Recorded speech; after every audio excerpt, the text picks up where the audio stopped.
नमस्कार,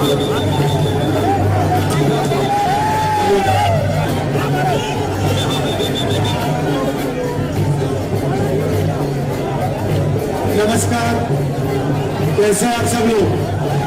ठीक है भैया, ये लोग ढोल थोड़ा बंद कीजिए। सबसे पहले जो यहाँ पे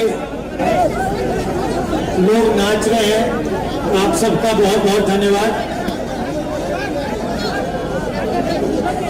अब एक सेकंड शांत हो जाए भाई।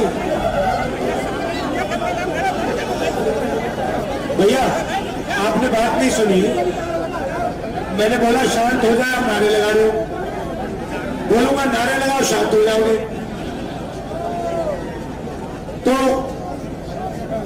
पिछले साल हमने भारत जोड़ो यात्रा की।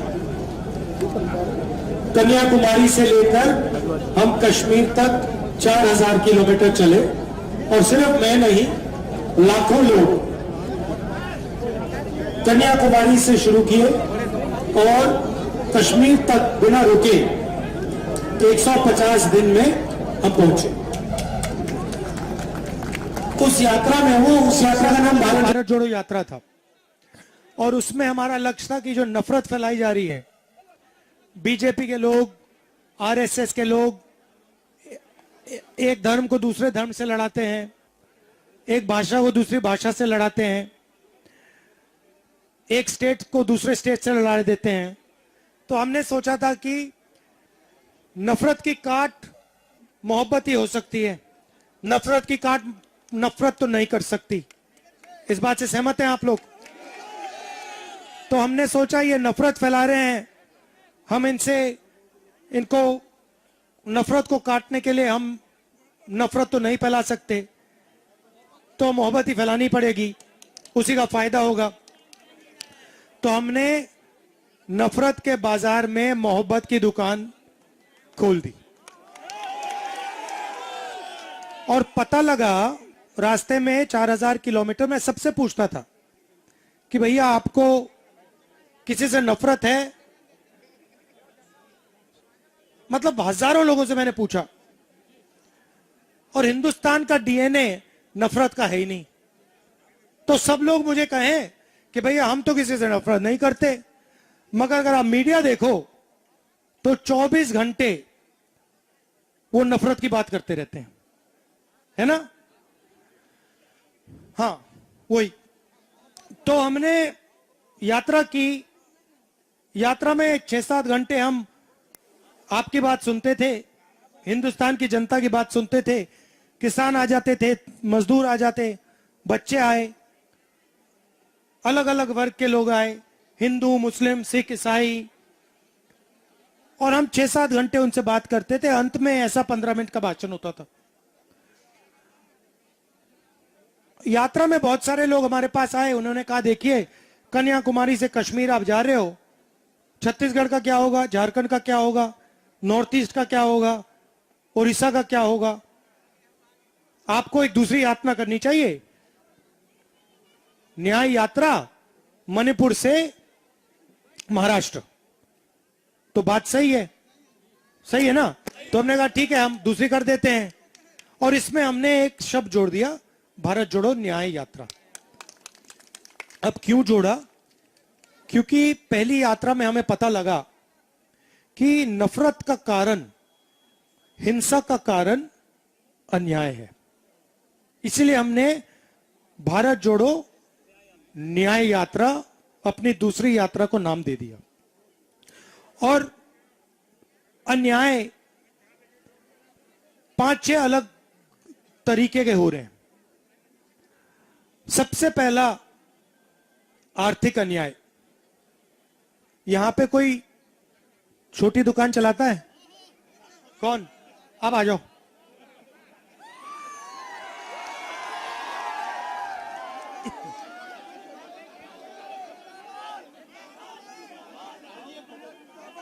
आ जाओ, आ जाओ।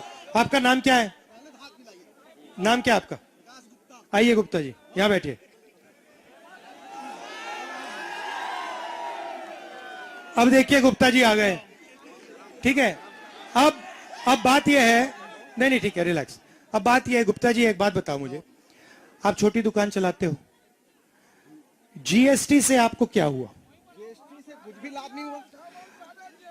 आपको मतलब जीएसटी से कोई ना कोई फायदा तो हुआ होगा। अरे कुछ नहीं हुआ भाई। अच्छा, अब एक बात बताओ, नोटबंदी से आपको कोई फायदा हुआ होगा? अरे बहुत नुकसान हुआ है उससे। मुझे समझाओ, जनता को समझाओ। नोट नहीं, छोटे दुकानदार को नोटबंदी से क्या नुकसान हुआ? बहुत नुकसान हुआ, लाइन लगना पड़ा, उसमें आपका टाइम जाया हुआ। टाइम जाया गया। तो ये जो दो योजनाएं हैं, इन्होंने छोटे दुकानदारों को नुकसान पहुंचाया, मजदूरों को नुकसान पहुंचाया, किसानों को नुकसान पहुंचाया, तो फायदा किसको हुआ? फायदा किसी को नहीं हुआ। अरे भाई, आखिरी बात आप नहीं समझे। फायदा अदानी जी को, अंबानी जी को, देश के सबसे 2-3 बड़े अरबपतियों को हुआ। Thank you brother. एक फोटो लो भैया पहले।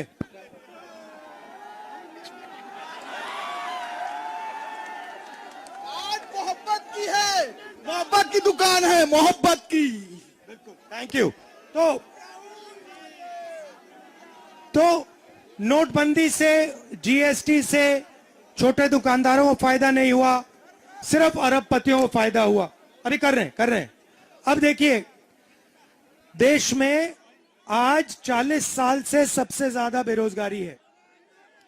ये भैया एक मुझे मोबाइल फोन दो जरा। ये मोबाइल फोन कहां बना है? नहीं, ये भारत में नहीं बना है, ये चाइना में बना है। इस मोबाइल फोन को कौन सा अरबपति बेचता है? इसको 2-3 बड़े अरबपति बेचते हैं। इस मोबाइल फोन से चाइना के युवाओं को फायदा होता है और हिंदुस्तान के अरबपति को फायदा होता है। हिंदुस्तान के युवा को इस सेलफोन की फैक्ट्री में काम मिलने का मौका नहीं मिलता। अभी वापस देना है इसको, नहीं तो प्रॉब्लम हो जाएगी। तो हो क्या रहा है, चाइना का माल यहां सबसे बड़े अरबपति बेच रहे हैं, हिंदुस्तान में रोजगार पैदा नहीं हो रहा है। नरेंद्र मोदी जी नोटबंदी और जीएसटी जैसी पॉलिसीज, किसान कानून जैसी पॉलिसीज लेके जो हमारे छोटे बिजनेस वाले हैं, दुकानदार हैं, स्मॉल और मीडियम बिजनेस चलाते हैं, इनको सबको एक के बाद एक खत्म कर रहे हैं। आप कोई भी इंडस्ट्री देख लीजिए, चाहे वो सेलफोन की हो, हथियारों की हो, इंफ्रास्ट्रक्चर की हो, आपको एक बड़ा अरबपति उसमें मोनोपोली लिए बैठा दिखेगा। जो छोटे व्यापारी हैं, आप छोटे व्यापारी हो, तो जो छोटा व्यापारी है उसके लिए बैंक के दरवाजे बंद हैं। नीरव मोदी, ललित मोदी, अदानी, ये कितने भी पैसे का बैंक लोन ले सकते हैं, और फिर भैया अगर ले लिया और वापस नहीं देना तो वो भी ठीक है, वो भी माफ है। मगर अगर किसान कहे भैया मेरा माफ कर दो, तो उसको मार के भगाएंगे। तो ये हुआ आर्थिक अन्याय, बेरोजगारी, महंगाई, जीएसटी, नोटबंदी। अच्छा, एक और सवाल भैया, ये पीली शर्ट सुंदर आपने खरीदी, ये कितने की खरीदी? कितने की खरीदी यार? 1000 रुपए की देखो टी शर्ट खरीदी इन्होंने, ठीक है। इसमें आपने जीएसटी कितना दिया? 28% जीएसटी दी, इनके जेब से आया।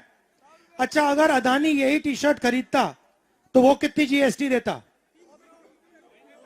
वो भी उतनी देता जितनी आप दे रहे हो। आपकी आमदनी और अदानी की आमदनी एक है क्या? तो फिर टैक्स एक क्यों चल रहा है?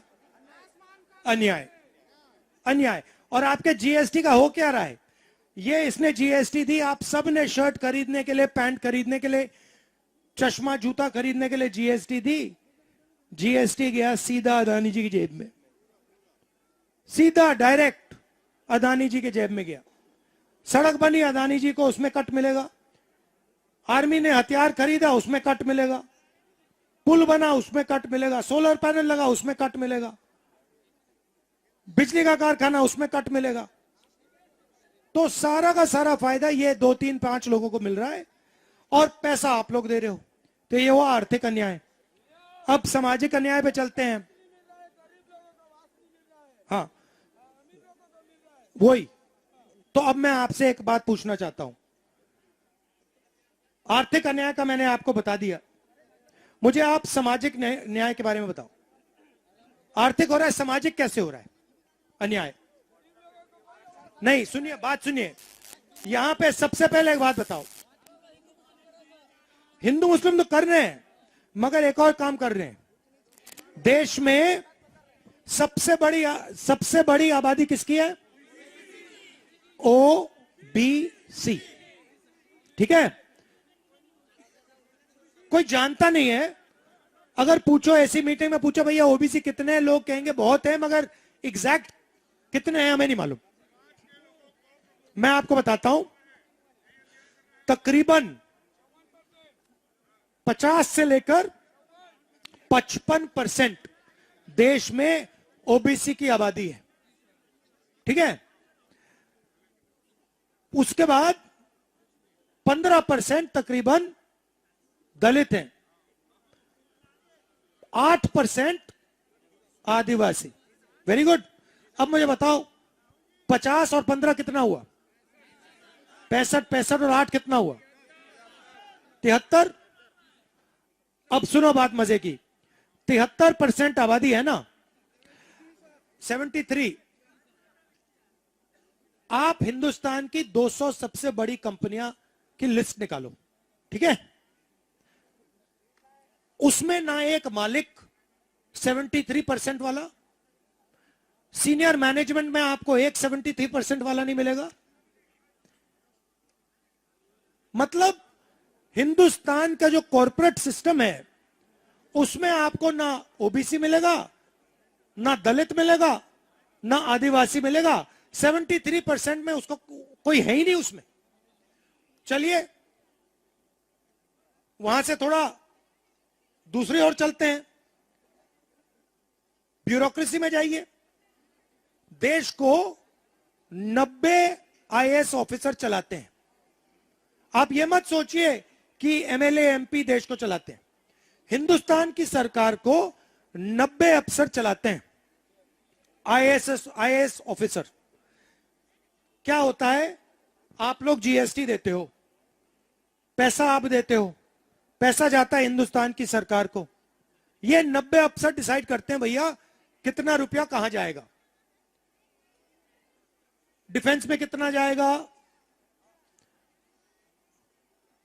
ये स्वास्थ्य में कितना जाएगा, शिक्षा में कितना जाएगा, सड़क में कितना जाएगा, दलितों के लिए कितना जाएगा, पिछड़ों के लिए कितना जाएगा, आदिवासियों के लिए कितना जाएगा। ये 90 लोग डिसाइड करते हैं। अब मुझे बता दो भैया, 90 में से आपने बोला 50% आबादी ओबीसी, मुझे बता दो 90 में से ओबीसी कितने? 3। वो भी 2 हैं। और सुनिए, नहीं सुनिए 3, मगर वो मजेदार बात नहीं है। मजेदार बात यह है कि अगर हिंदुस्तान की सरकार 100 रुपए खर्च करती है, मगर मान लो आपका जीएसटी का 100 रुपए खर्च होता है, तो उसमें से पिछड़े वर्ग के अफसर कितना % का निर्णय लेते हैं? कितने रुपए का निर्णय लेते हैं बताओ? कुछ नहीं, 14%। अगर 100 रुपए हिंदुस्तान की सरकार खर्च करती है, तो जिन लोगों की 50% आबादी है वो सिर्फ 5 रुपया का निर्णय लेते हैं। ठीक है, अब चलते हैं दलितों पे। दलितों की आबादी 15%। ठीक है, 100%, 100 रुपए अगर खर्च होता है, अगर 100 रुपए हिंदुस्तान की सरकार देती है बजट में, तो दलित अफसर कितने रुपए का निर्णय लेते हैं? 1%, मतलब 1 रुपया। अब चलिए आदिवासियों पे। आदिवासी 8%। 8% अफसरों का कितने रुपए का निर्णय होता है? 10 पैसे भाई और बहनों। मतलब सबको मिलाकर 100 रुपए में से 6 रुपए 10 पैसे का निर्णय 73% लोगों के अफसर ले रहे हैं। ठीक है, अब मैंने आपको बता दिया कॉर्पोरेट इंडिया का, बता दिया, अब मैंने आपको ब्यूरोक्रेसी का बता दिया। अब चलिए प्राइवेट अस्पतालों को देखते हैं।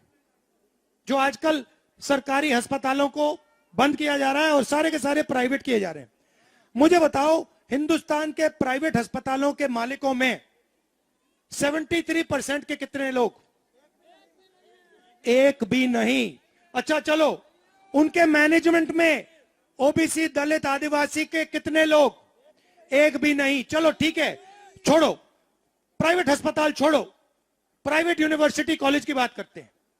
पूरे देश में पूरे के पूरे कॉलेजेस यूनिवर्सिटी प्राइवेटाइज होने। मुझे बता दो, प्राइवेट यूनिवर्सिटी प्राइवेट कॉलेजेस के मालिक 73% में से कितने? Zero, zero. अच्छा ठीक है, उनके मैनेजमेंट में दलित, आदिवासी, पिछड़े कितने? जीरो। तो भैया, ना शिक्षा में आपके लोग, ना स्वास्थ्य में आपके लोग, ना जुडिशरी में आपके लोग, ना बिजनेस में आपके लोग, ना आईएएस में आपके लोग। तो आपके लोग हैं कहां? मैं बताता हूं। नहीं नहीं हैं, नहीं मैं बताता हूं, आप समझिए। आजकल एक नई चीज चली है, कॉन्ट्रैक्टर होता है ना, वो ठेकेदार, वो कॉन्ट्रैक्ट लेबर में लोगों को नौकरी देता है। मतलब उसको 2 मिनट में अगर उसने थोड़ा सा काम ठीक नहीं किया या बीमार हो गया, तुरंत 1 सेकंड में निकाल देंगे। अब आप एक काम करो, जो कॉन्ट्रैक्ट लेबर में मजदूरी करने हैं उनकी लिस्ट निकालो और उसमें देखो पिछड़े, दलित, आदिवासी कितने। मालूम है कितने? 100%। भाइयों बहनों, आप लोगों का काम, पिछड़ों का, दलितों का, आदिवासियों का काम 100% कॉन्ट्रैक्ट लेबर में है। मगर देश को चलाने में, देश के स्वास्थ्य के सिस्टम में, देश के शिक्षा के सिस्टम में, कोर्ट्स में, सरकारी व्यवस्था में आपका कोई नहीं भाइयों बहनों। मतलब जो पहले हुआ करता था, आजादी से पहले, कि जो हमारे पिछड़े लोग थे, दलित थे, आदिवासी थे, वो सिर्फ मजदूरी का काम करते थे, उधर ही नरेंद्र मोदी ले जा रहा है देश को। और भैया, जो मैंने आपसे आज बोला, ये आपने कभी मीडिया में देखा है? अच्छा तो मुझे बताओ, मैंने चेक किया है, हिंदुस्तान की सबसे बड़ी मीडिया कंपनी में, टीवी और अखबार की कंपनी में कितने आदिवासी, कितने दलित, कितने पिछड़े लोग? जीरो। एक नहीं है, एक नहीं है। ये मेरा प्रेस कॉन्फ्रेंस करते हैं, एक आपको ना पिछड़ा मिलेगा, ना दलित मिलेगा, ना आदिवासी मिलेगा। इसलिए आपकी बात टीवी पे, अखबारों में, मीडिया में नहीं आती। इसीलिए हमने भारत जोड़ो न्याय यात्रा की है। अच्छा, इसमें एक और बात है, इसमें एक और बात है, सुनिए, एक और बात सुनिए। आपको मैंने भैया ठहर जाओ भाई, आपको मैंने पिछड़ों की बात की, मैंने दलितों की बात की, मैंने आदिवासियों की बात की। मुझे बताओ, अंबानी अदानी की कंपनी में गरीब जनरल कास्ट के कितने लोग काम करते हैं? एक भी नहीं है। मुझे बताओ, हिंदुस्तान की सबसे बड़े अस्पतालों को कितने गरीब लोग चलाते, गरीब जनरल कास्ट के लोग कितने चलाते हैं? जीरो। मतलब हिंदुस्तान में 1% का राज चल रहा है और 99% लोगों को यहां कुछ नहीं मिल रहा। अब जब मैंने ये जाति जनगणना की बात की कि भैया देश को पता लगाना है कि इसमें कितने पिछड़े, कितने दलित, कितने आदिवासी, कितने गरीब जनरल कास्ट के लोग और किसका कितना धन है, जाति जनगणना मतलब पिछड़े लोगों की आबादी पता लगाई जाएगी, और फिर पता लगाया जाएगा कि हिंदुस्तान के धन में इनके पास कितना है। आदिवासियों की लिस्ट निकाली जाएगी, पता लगाया जाएगा कि भैया हिंदुस्तान का धन इनके हाथों में कितना है। फिर जनरल कास्ट की लिस्ट निकाली जाएगी और उसमें कहा जाएगा भैया ये जनरल कास्ट के लोग हैं, ये हिंदुस्तान के गरीब जनरल कास्ट के लोग हैं, और ये जो हैं अमीर जनरल कास्ट के लोग हैं। मतलब दूध का दूध पानी का पानी हो जाएगा। मैडम, आपको कभी चोट लगी है? आप अस्पताल गई, जब आपको चोट लगी पहला काम डॉक्टर ने कहा एक्सरे कराओ, कहा था ना? ठीक है, तो हम कह रहे हैं कि समय आ गया है कि हिंदुस्तान का एक्सरे कराना है। जाति जनगणना हिंदुस्तान का एक्सरे है। इसमें सबको पता लग जाएगा कि भैया अडानी के पास कितना पैसा। आपका नाम क्या है? अडानी के पास कितना पैसा और मनदीप सिंह के पास कितना पैसा, पता लग जाएगा। दूध का दूध पानी का पानी हो जाएगा। अब नरेंद्र मोदी ये नहीं चाहते। जैसे ही मैंने जाति जनगणना की बात की, नरेंद्र मोदी कहते हैं हिंदुस्तान में तो कोई जाति नहीं है, दो ही जात है, अमीर और गरीब। अच्छा भैया, अगर दो ही जात है तो आप ओबीसी कैसे बन गए? आप पहले हर भाषण में कहते थे मैं ओबीसी हूं, तो मैंने पता लगाया, मैंने कहा नरेंद्र मोदी जी ओबीसी हैं। तो ये जो पिछड़ों की मदद का काम है, दलितों की मदद का काम है, आदिवासियों की मदद का काम है, तो ये करवा क्यों नहीं रहा है? मैंने सोचा, मैं आपको बताता हूं क्यों नहीं करवा रहा है। क्योंकि नरेंद्र मोदी जी जब पैदा हुए थे तो उनकी जो जात थी वो ओबीसी थी नहीं। वो ओबीसी पैदा ही नहीं हुए। वो ओबीसी कब बने? जब गुजरात में बीजेपी सरकार ने उनकी जाति को ओबीसी वर्ग में शामिल किया। मोदी जी की जाति क्या है? गांची, मोट गांची, गुजरात में। ये ओबीसी जात नहीं थी। इसको 2000 में बीजेपी की सरकार ने ओबीसी बनाया। इसका मतलब हिंदुस्तान के प्रधानमंत्री जाति जनगणना इसलिए नहीं कर रहे हैं क्योंकि ओबीसी है ही नहीं। वो है ही नहीं। वो एक्चुअली कहते हैं ओबीसी, उनको बैठाया गया है भाइयों और बहनों, उनको बैठाया गया है। वो ओबीसी नहीं है और वो ओबीसी का, पिछड़ों का, गरीबों का काम कभी नहीं कर सकते। ये सच्चाई है। और मैं आपको कह रहा हूं, मैंने मन बना लिया है, हिंदुस्तान में सामाजिक न्याय का सबसे बड़ा अगला कदम जाति जनगणना, और मैं इसको करके दिखाऊंगा। मैं छोड़ने वाला नहीं हूं। आप देख लेना, चाहे कुछ भी हो जाए, कुछ भी हो जाए। देखो, मैंने कहा था, मैं आपको कह रहा हूं, कुछ भी हो जाए, हिंदुस्तान में सामाजिक न्याय का सबसे क्रांतिकारी कदम, जैसे यहां पे पहले आजादी मिली, क्रांतिकारी कदम, उसके बाद हरी क्रांति हुई, क्रांतिकारी कदम, उसके बाद सफेद क्रांति हुई, क्रांतिकारी कदम, उसके बाद बैंक नेशनलाइजेशन, प्रिवी पर्स हटाए गए, क्रांतिकारी कदम, उसके बाद लिबरलाइजेशन, क्रांतिकारी कदम।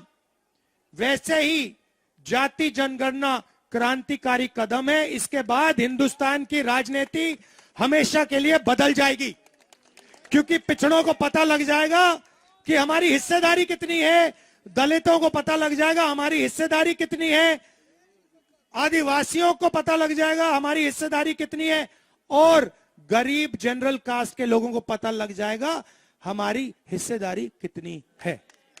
और ये जो अन्याय हो रहा है, उस दिन के बाद पूरे देश को पता लग जाएगा, भैया यहां पे 2% को सारा का सारा धन मिल रहा है। मैं यहां पे अपना खून पसीना दे रहा हूं, मैं छोटी दुकान चला रहा हूं, मैं मजदूरी कर रहा हूं, मैं खेती कर रहा हूं, मुझे यहां कुछ नहीं मिल रहा। यह साबित हो जाएगा बस। और उसके बाद देश की सच्चाई सबके सामने, बिल्कुल सामने क्लियर हो जाएगी। अब मोदी जी इसको रोकने की कोशिश कर रहे हैं, बीजेपी के लोग, आरएसएस के लोग इसको रोकने की कोशिश कर रहे हैं। 24 घंटा ये क्या कर रहे हैं आप समझो। जब किसी की जेब काटनी होती है सबसे पहले क्या करते हैं, मैं दिखाता हूं आपको, आप ऊपर आ जाओ, आ जाओ, नहीं नहीं ये है, आ जाओ आ जाओ आ जाओ, खड़े हो भाई, चलो। अब देखो भैया ये आपके साथ, ओ ये तो बहुत हैवी है भैया, तोड़ दोगे जीप को। अच्छा देखो, नहीं नहीं खड़े रहो खड़े रहो खड़े रहो भैया। अगर आपको, अगर कोई जेब कतरा है जो इसकी जेब काटना चाहता है, सबसे पहले वो क्या करेगा, सबसे पहले कहेगा भैया उधर देख जरा, फिर कहेगा भैया उधर देखो जरा, फिर उसका दोस्त आएगा पीछे से जेब काट देगा। यही हो रहा है। मीडिया और बीजेपी आपको कहते भैया उधर देखो, पूरा देश उधर देखता है, किधर, वो पाकिस्तान की ओर। फिर कहते भैया इधर देखो भैया, फिर आपको चाइना की ओर दिखाते हैं। फिर कहते भैया इधर देखो भैया, ऐश्वर्या राय की ओर। फिर कहते भैया इधर देखो भैया, फिर कहते देखो इधर देखो भैया, कोहली की ओर, क्रिकेट की ओर। ठीक है, तो जहां हर रोज ये आपको कभी इधर दिखाएंगे, कभी उधर दिखाएंगे, कभी कहेंगे भैया देखो नोटबंदी हो गई, उधर देखो, जीएसटी हो गया, इधर देखो। तो ये ध्यान भटकाते हैं। आपको अपना ध्यान एक जगह से नहीं हिलाना है। क्या जगह मैं बता देता हूं, हमें देश का कितना धन मिल रहा है, इससे आपका ध्यान नहीं उतरना चाहिए। आपको सुबह उठना चाहिए और आपको यह पूछना चाहिए इस देश में जो धन है उस धन का कितना भाग मुझे मिला। मैं किसान हूं तो मुझे कितना मिला, मैं छोटा व्यापारी हूं तो मुझे कितना मिला, मैं युवा हूं तो कितना मिला, मैं मजदूर हूं तो कितना मिला। यह सवाल आप रोज पूछते जाइए, यही सबसे बड़ा जरूरी सवाल है। बस वो पढ़ेंगे भैया, वो पढ़ेंगे। तो मैं आपको दिल से धन्यवाद करना चाहता हूं, आपने इतनी प्यार से मेरी बात सुनी। नफरत के बाजार में मोहब्बत की दुकान खोलनी है। जय हिंद।